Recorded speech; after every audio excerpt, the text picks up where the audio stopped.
Alright, salah satu kisah yang orang ramai tertarik dengan kisah dalam buku Travelog Mr. Traveller adalah ketika mana saya di Romania. Ketika itu dah saya nak tunggu train untuk pergi ke Turki, Istanbul.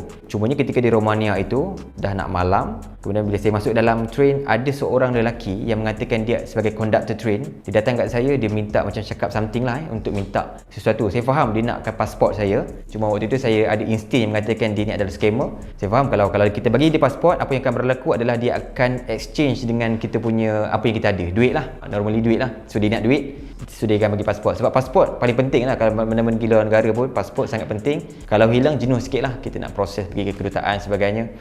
Waktu itu saya pun dah fikir macam ini adalah satu penipuan. Apa yang saya buat? Secara on the spot, saya buat seolah-olah saya call kawan saya, main lorak ikut dia anjuk, hang kat mana? Aku duduk sini lama. Memang saya tulis dialog dalam buku tu, lorak Kedah. Walaupun saya orang Perak kan, tapi cakap je kan. So waktu itu dia macam, dia rasa ada kawan rupanya, ingatkan dia seorang. So dia pun macam gelabah sikit waktu itu, dan dia pun dia kata it's okay, duduk je kat sini. So dia pergi, dia nak pergi check orang lain kot. So saya pun berlalu pergilah daripada kawasan tu. Saya pergi ke depan sikit yang ada orang. Saya jumpa seorang perempuan daripada Czech Republic. Saya tanya dia kata, oh mujur awak tak bagi pasport. Memang itu adalah scammer.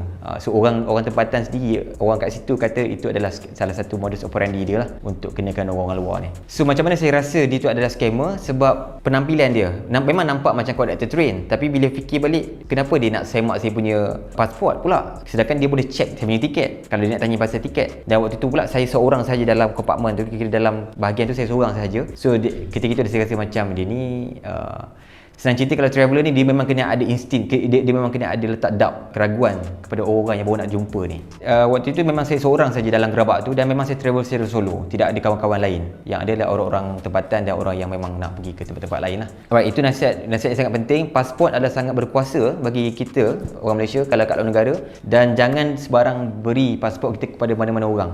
Melainkan kalau dia tu yang orang pihak berkuasa ke, kita bagilah. Tapi kalau orang yang sembarangan, jangan bagi, kerana ia sangat bernilai dan boleh dijadikan sebagai orang kata modus operandi untuk dia orang buat pau lah, senang cakap. Kalau dia ambil pasport saya waktu itu, saya rasa saya susah nak ambil balik. Sebab satu, kawasan dia saya takut ada geng-geng dia pula tempat lain kalau kita nak bergaduh sebagainya. Tambahan pula dia badan lebih besar daripada saya kecil waktu itu. So kalau kita bagi, kalau kita nak rampas balik, kemungkinan sangat tipis. Dan nak tak nak memang kita akan bagi harta kita yang ada, duit ataupun tablet ke, handphone ke, untuk buat pertukaran. Sebab kita tahu yang pasport tu sangat bernilai dan kita akan bermasalah sekiranya kita tak ada pasport tu. So nasihat dia, jangan duduk seorang-seorang dekat gerabak tu. Kalau nak travel tu, kalau boleh seorang-seorang, soroklah sikit barang-barang yang berharga supaya tidak dijadikan sebagai target. Alright.